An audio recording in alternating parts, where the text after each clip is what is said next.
concept came slowly. At first I thought I was making a lullaby album when my daughter was born back in 2003, and I was going to base the lyrics on Christina Rossetti's poetry that she wrote for children. But within a year or two I realized that wasn't the record I was making, because I was becoming more and more intrigued by especially the British Victorian poetry, juvenile poetry. And then it branched out even further from there to American turn of the century, and early and mid-20th century, and then they were poems about children rather than, and to children rather than just strictly juvenile poetry. So then it became this larger thematic work about childhood and based on this poetry. And also I wanted it then to be an anthology of poetry and sort of an introduction to poetry and music for my daughter.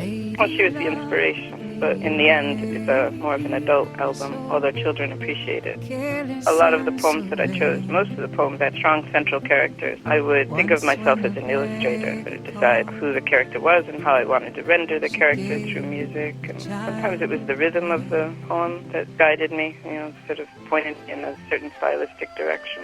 Sometimes even the period that the poet lived, like the Natalie Crane poem, is in an early Dixieland jazz style because she was celebrated and known, had her popularity during the early jazz era.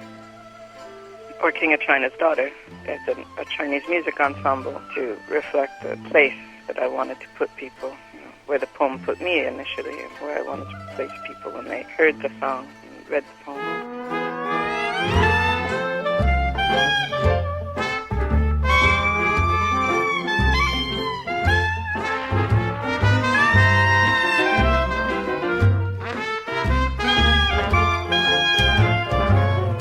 Oh, I'm in love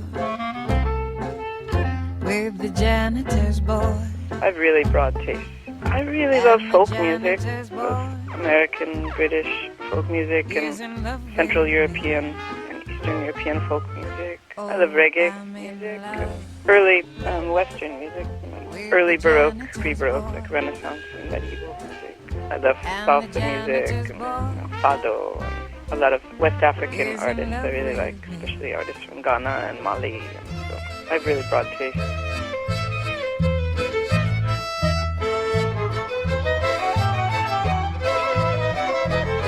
I used my voice in the same way that I used the different styles of music. I wouldn't sing Jared Manley Hawkins' poem in the same voice that I did the Ogden Nash poem because the styles of music were just so different. I changed the inflection of my voice. Some I pushed harder, and others more delicate, falsetto, or gave them a more delicate treatment. Well, I could have kept her and soul.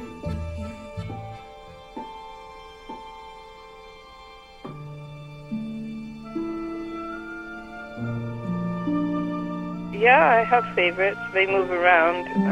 The Spring and Fall is probably my favorite on the entire album. And it's funny because I even contemplated not including it at one point because it seemed so heavy. But then I realized that the project had evolved so much that it seemed appropriate to include songs about loss of innocence, which is a huge marker of childhood. It's the end of childhood usually. And it's amazing how early in life children arrive at asking questions about death or war. But when my daughter was 3, I lost 3 friends in the space of a year. And so she saw sickness, and she saw people passing, and she saw funerals, and I realized it was really appropriate to include the Hopkins poem because it's a poem about explaining death in a really abstract and beautiful language, but talking about death with a child. And when you see the death of something, whether it's the death of a plant or a bird or a season, no matter what it is, you see your own death. You see the death of everything.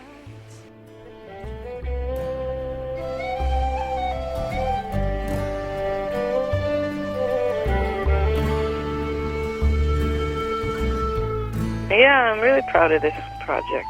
And I think that what I wanted to do is create a classic work that would endure over time. And I think that if people will be able to pick up this record in 10, 20, 30, 40, 50 years, and I think it'll still have relevancy because the poetry, some of the poetry is hundreds of years old. But that's sort of what I wanted to do, is honor that tradition of words that had universal appeal and kind of a perennial importance in people's lives if they allow them to, you know. And also such a broad project that I usually talk about the more serious poems when I try to talk about legacy.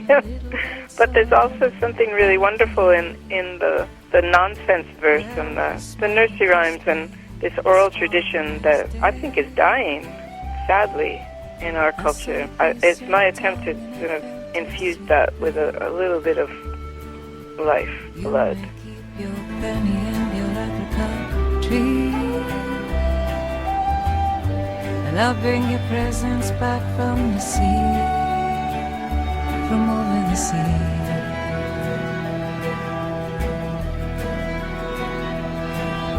Shipped it down on the rim of the sky, and I waited while 3 long summers went by, 3 long summers went by.